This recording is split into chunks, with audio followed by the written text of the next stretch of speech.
This house was born from a problem in the terrain. A ravine crossed the property, but instead of filling that void, cutting into the slope, or trying to level everything, here they did something else. They turned the house into a bridge.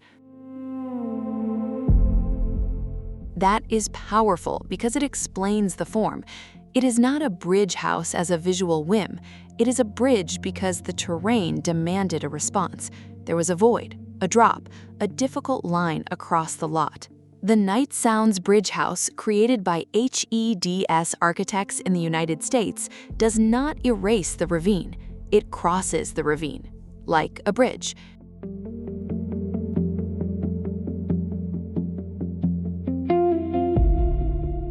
The lower level is heavier, made of concrete, connected to the slope of the land, the terraces, and the pool.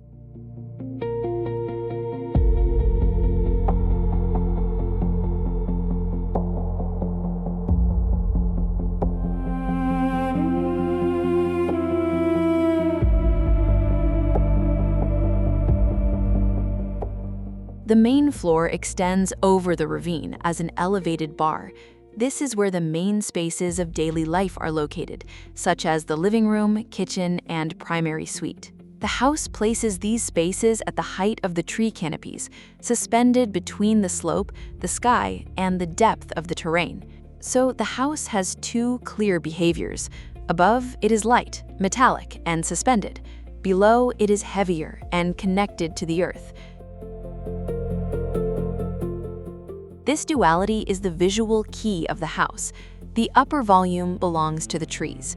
The lower volume belongs to the ground. One crosses, the other anchors. One is bridge, the other is base.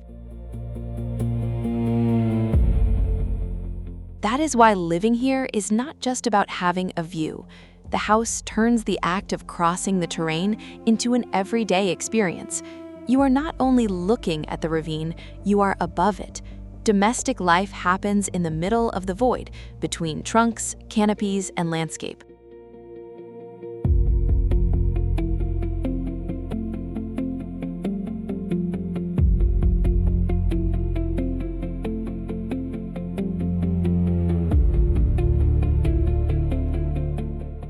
The large glass openings reinforce this feeling of being in the middle of the terrain, not simply in front of it.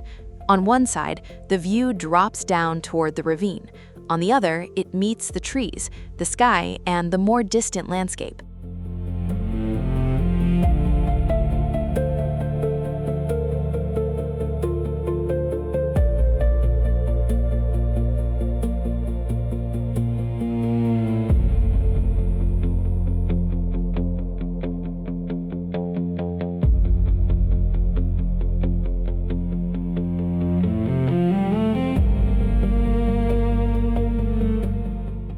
The name of the house comes from the night sounds of the site.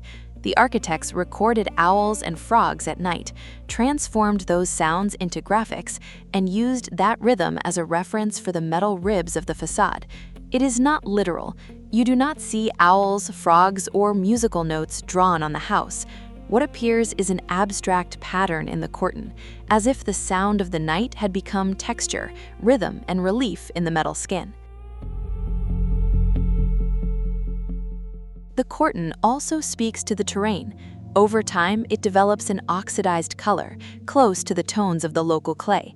This allows the house to change with the weather and with time, instead of feeling like a piece completely separate from the landscape. The strength of the Night Sounds Bridge House lies in the way everything touches the terrain. The ravine defines the structure.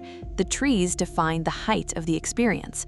The concrete connects to the ground, the Corten comes close to the clay, and the sounds of the night become facade.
In the end, this is a house about crossing a ravine, crossing the tree canopy, crossing the limit between earth and sky, and transforming a difficult terrain into a suspended living experience without erasing what made the place complicated.